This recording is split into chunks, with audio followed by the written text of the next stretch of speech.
ఈ రోజు అత్యంత బాధాకరమైన పరిస్థితి ఏంటంటే అధ్యక్ష, సోషల్ మీడియా అసలు ఆ పేరు ఎత్తితేనే ఒక్కొక్కసారి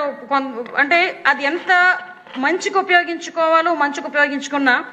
ఇప్పుడు ఎంత చెడుకు ఉపయోగించుకోవాలో అంత ఉపయోగిస్తున్నారు అధ్యక్ష. చాలా సందర్భాల్లో గౌరవ ముఖ్యమంత్రి గారు ఒక మాట అంటారు, రాజకీయ ముసుగులో ఉన్న క్రిమినల్.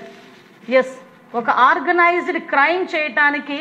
ఎంతకైనా తెగిస్తాడని చెప్పడానికి ప్రపంచం మొత్తం మీద ద బెస్ట్ ఎగ్జాంపుల్ చెప్పాలి అంటే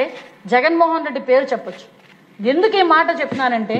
151 సీట్లు ఇచ్చి కూర్చోరా బాబు అసెంబ్లీలో దా అని చెప్తే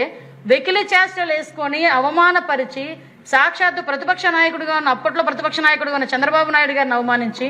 ఇంట్లో ఉన్న తల్లుల గురించి చెల్లెల గురించి కూడా నానా మాటలు మాట్లాడి బయటకు వచ్చి వాళ్ళు సోషల్ మీడియాలో అబద్ధపు ప్రచారాలు చేయించి ఫేక్ ప్రచారాలు చేయించి శాంతి భద్రతల్ని కూడా అతను చెప్పు చేతల్లో పెట్టుకొని ఇష్టారాజ్యంగా కేసులు పెట్టి సిఐడి వ్యవస్థని కేవలం జగన్మోహన్ రెడ్డి ఎలా వాడుకున్నారంటే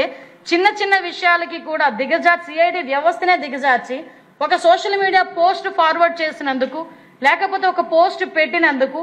దాన్ని కూడా సిఐడి వాళ్ళు తీసుకెళ్లి లోపల కూర్చోబెట్టి కేసులు పెట్టే పరిస్థితి. దానిలో భాగంగానే మీరు కూడా బాధ్యులు, మేము కూడా బాధ్యులు. ఈరోజు అందులో కూడా చూసుకుంటే అధ్యక్ష, అలాంటి పరిస్థితి నుంచి ఈరోజు తిరిగి మనం ఎన్డీఏ కూటమి వచ్చిన తర్వాత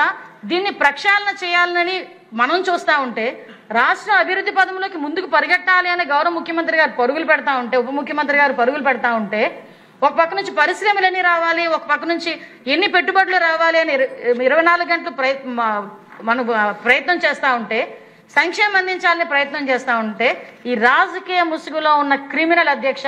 ఆ క్రిమినాలిటీ ఎక్కడ కూడా బయటకి పడుతున్నట్టుగా కనిపిస్తూ వెనకాతల ఒక వ్యవస్థని, ఒక క్రిమినల్ వ్యవస్థను తయారు చేసి మన మీదకు వదిలే పరిస్థితి అధ్యక్ష.